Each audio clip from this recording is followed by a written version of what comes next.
Hello everyone, and welcome. For those of you just joining us today, my name's Jonathan Doe, and I like to collect artifacts and relics from infamous true crime cases. And this is my show, where I share with you pieces from that collection and the stories behind them. In today's episode, I have with me a signed photograph of infamous serial killer Kenneth Bianchi, infamously known as one of the Hillside Stranglers. Bianchi, along with his cousin, went on a killing spree throughout Los Angeles, California, leaving behind a trail of dead women strewn along hillsides throughout the city. But to really understand the significance of this piece, we need to go back to 1951. So let's do that. This is Murderabilia Show Tell.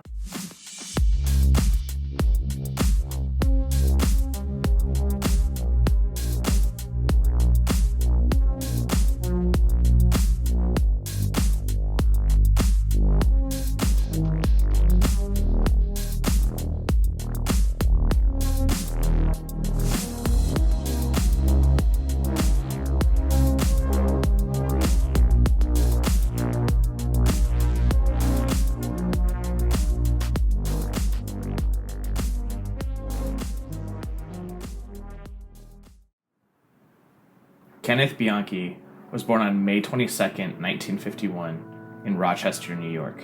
Bianchi's biological mother was an alcoholic and sex worker who gave him up for adoption only 2 weeks after he was born. And he was then adopted about 3 months later by Nicholas and Frances Bianchi. His adoptive mother recognized that he was going to be a troubled young man very early on, describing him as a pathological liar from the moment he began to speak. He also struggled with involuntary urination, which led to embarrassment and humiliation with his peers. He soon began to exhibit various behavioral problems, having explosive fits of anger, and also having episodes where he would space out and become non-responsive. After having multiple visits to various mental health professionals, he was diagnosed with petit mal epilepsy and passive-aggressive personality disorder. In 1964, Bianchi's adoptive father would die suddenly of pneumonia. During this time, he exhibited no emotions, no signs of grief or sadness over the loss of his father. After graduating high school, Bianchi would marry his high school sweetheart in 1970, but after only being married for 8 months, his wife would leave him, seemingly for no explanation. From here, Bianchi's life took a downhill turn. He dropped out of college after only doing 1 semester, and he became a drifter, just working various dead-end jobs until he landed a gig as a security guard at a jewelry store. Bianchi would take advantage of his position as a security guard and would regularly steal valuables from the shop to give to women that he was dating or sex workers that he was interested in. This behavior of theft would carry on beyond his employment at the jewelry store, and as a result of this, he was constantly on the move to avoid getting caught from his stealing. After Bianchi's marriage fell apart, a string of child murders started taking place between 1971 and 1973 in Bianchi's hometown of Rochester, New York. The victims all shared a connection that their surname began with the same letter as their first name. Bianchi was never formally charged for these crimes, but he was considered a suspect. This is because at the time, Bianchi was working as an ice cream vendor near where 2 of the murder crime scenes were discovered. Bianchi was also found driving a vehicle which matched the description of a vehicle that was spotted near one of the abduction sites. The case came to be known as the Alphabet Murders and is still yet to be solved to this day, though some still speculate that the Alphabet Murders could have been the start of Bianchi's evolution from petty crime into sexual assault and murder. Body was found at the Bay Bridge Rest Area. And then there is the case of the unsolved double initial or alphabet murders in Rochester. 3 young girls, each whose first and last name started with the same letter, murdered around Rochester between 1971 and 1973. Bianchi lived here at the time. Police still consider him a possible suspect. In his email, Bianchi acknowledges his name being forever associated with the Alphabet murders. He writes, "No doubt you will run footage associating me with the Alphabet case, although I could not be more innocent. And of course the West Coast cases, of which I am factually innocent." In 1976, Bianchi moved to Los Angeles and started hanging out with his cousin, Angelo Buono Jr. Bianchi seemed to be really impressed with his older cousin. He dressed fancy, he wore jewelry, He seemed to be able to get any woman that he wanted, and Bianchi was especially impressed by his cousin's skill of being able to put any woman in her place. The two of them teamed up and began pimping women out to various Johns throughout the LA area. This exploitation of women would ultimately devolve in the cousins going on a killing spree all throughout the LA area and ultimately being coined the Hillside Stranglers. On October 17th, 1977, the first victim of the Hillside Stranglers was found near the Ventura Freeway. It was the body of 19-year-old Yolanda Washington, a sex worker who the cousins had been working with, who they believed had wronged them.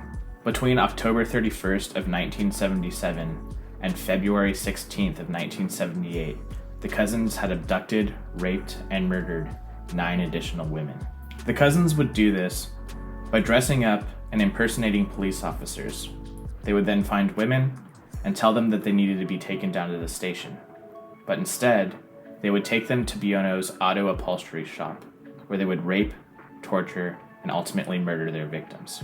They would then dispose of the bodies by taking them and dumping them along hillsides all throughout the LA area. Their victims varied, coming from all different walks of life and varying in age from 12 to 28 years old. The ways in which they would murder their victims also varied, ranging from electric shock, carbon monoxide poisoning, and probably most infamously, even injecting one of their victims with Windex cleaner. But the most common method of killing was strangulation. In Los Angeles, a killer the police are calling the Hillside Strangler has murdered 10 young women and left their bodies on the hillsides along the highways. Today, the police found another, number 11, they think. 2 young paper boys discovered what appeared to be the latest victim. The body had been dumped 15 feet down an embankment in a residential neighborhood. The victim was a woman, about 20 years old, and the body was nude. The series of murders has had a chilling effect upon the people of the city. In Los Angeles, more women than ever before are learning how to defend themselves. Susan Ball skipped night school for a week. She says she can't sleep because of the murders. I guess I just want to learn how to maybe give myself a few seconds so I can live. There have been enough bodies found over a wide enough area to strongly suggest more than one killer, but police say they really don't know. Originally, police thought that these crimes were all being committed by one individual, hence the original moniker Hillside Strangler. But as the case evolved and more bodies were found, they concluded that this had to be more than one person, and that's why the name evolved into the Hillside Stranglers. The slangs seem to have abruptly stopped on February 16, 1978. That is, until nearly a year later, on January 11, 1979, while working as a security guard, Bianchi lured 2 female students to a house that he was guarding. The victims were Karen Mandick and Diane Wilder, who Bianchi strangled to death. Without the help of his cousin, Bianchi did a sloppy job sanitizing the crime scene and left behind many clues. This led to Bianchi soon after being apprehended. Bianchi originally tried to set up an insanity defense, but after being examined by court psychologists and concluding that Bianchi was both mentally and legally sane, he pled guilty and agreed to testify against his cousin for leniency. Today, the Los Angeles police say they have a suspect, a man in jail in another state. Los Angeles police say they have enough evidence to charge 27-year-old Kenneth Bianchi with 10 of the Hillside Stranglings. Police focused on Bianchi only after he was arrested last January for the murder of 2 college students in Washington State. Bianchi is currently serving a life sentence at Washington State Penitentiary. His cousin Buono was also given a life sentence, but passed away of a heart attack on September 21st, 2002. But that finally brings us back to this piece. This here is a photograph of Kenneth Bianchi during his trial. You can see down at the bottom that it was signed by him, and it was signed on September 19th, 2019, making this a dark relic of American true crime history. Before I bring this episode to an end, if you want to see more content related to the Hillside Stranglers, in next week's episode, I go on a dark tourism road trip all around LA County with musician Henry Derrick Ellis.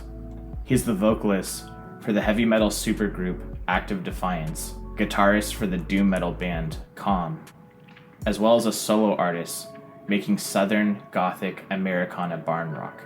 And in next week's episode, Henry and I make a special visit to the auto upholstery shop where the Hillside Stranglers would take their victims. Plus, you're going to want to stay tuned because Henry and I are going to be doing a special giveaway at the end of that episode. So I'll see you guys here next week. Until next time, this is Murderabilia Show and Tell.